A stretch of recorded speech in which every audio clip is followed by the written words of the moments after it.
been a fantastic day at the Centre for Progressive Policy's inaugural Inclusive Growth Conference here at the Royal College of Physicians. We've covered a real range of topics, all of which weaving into that complex tapestry that is inclusive growth. And I've just been overwhelmed with the quality of speakers, the level of participation that we've had from our attendees, and I really am looking forward to working with our partners locally, nationally or internationally to make inclusive growth a reality. My name is Emma Reevy and I'm the Chief Executive of the Trussell Trust. I'm opening the conference today, setting the context and understanding why it is people are having to come to food banks in their hundreds of thousands every year. And I'm really looking forward to a discussion today to understand how we can move towards making inclusive growth a reality. I am Gabriela Ramos from the OECD, and I come to bring the OECD evidence on how much inequalities of income in our populations bring inequalities of opportunities and inequalities of outcomes, and how far we have not been able to ensure that people from low socioeconomic backgrounds have at least the same chances to succeed in life. I'm Liam Byrne, I'm Chair and Founder of Parliament's cross-party think tank on inclusive growth. I'm here at the CPP to talk about the different political economy that we need for the future. If current trends persist, the top 1% will own an extraordinary 2/3 of global wealth by 2030. It'll be impossible to achieve any measure of equality this century if that happens. We're going to need a different kind of social contract so that when productivity gains are made, the wealth is then fairly shared. If you have over-centralised public policy, decisions are not going to be made in a way that is responsive to people's local needs. Now, of course, some things have to be decided nationally, but many other decisions are much more likely to be made and better made locally. It seems to me there's a really big opportunity for cities to lead on inclusive growth, to pull together social and economic approaches, but none of that is easy. It's going to require thinking in a very different way, and I think one of the things that the CPP could do is to help develop a network between organisations and places that most want to prioritise developing an inclusive growth approach. Hi, my name is Councillor Asher Craig. I'm Deputy Mayor of Bristol and I'm the Cabinet Member with responsibility for communities, equalities and public health.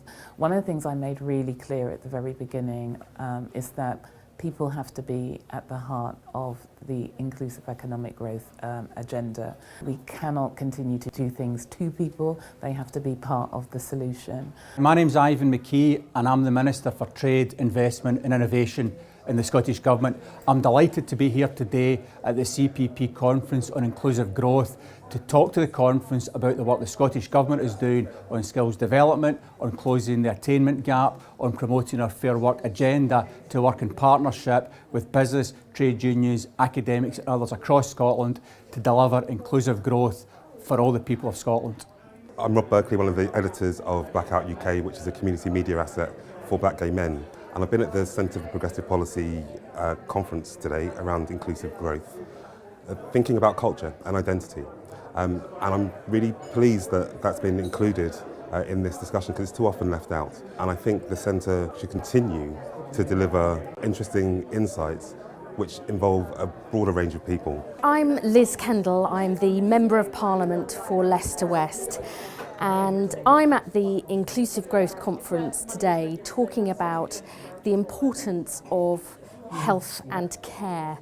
Not just health and care services, but also the root causes of ill health, poverty, low incomes, housing and the environment. I think these issues are absolutely essential if we are going to build a stronger and fairer economy and a better country in future. I'm Vicky Bryce, I'm Chief Economic Advisor at the Centre for Economics and Business Research. I'm here to talk on a panel on how to get businesses to worry more and care more about inclusive growth, which after all makes huge business sense.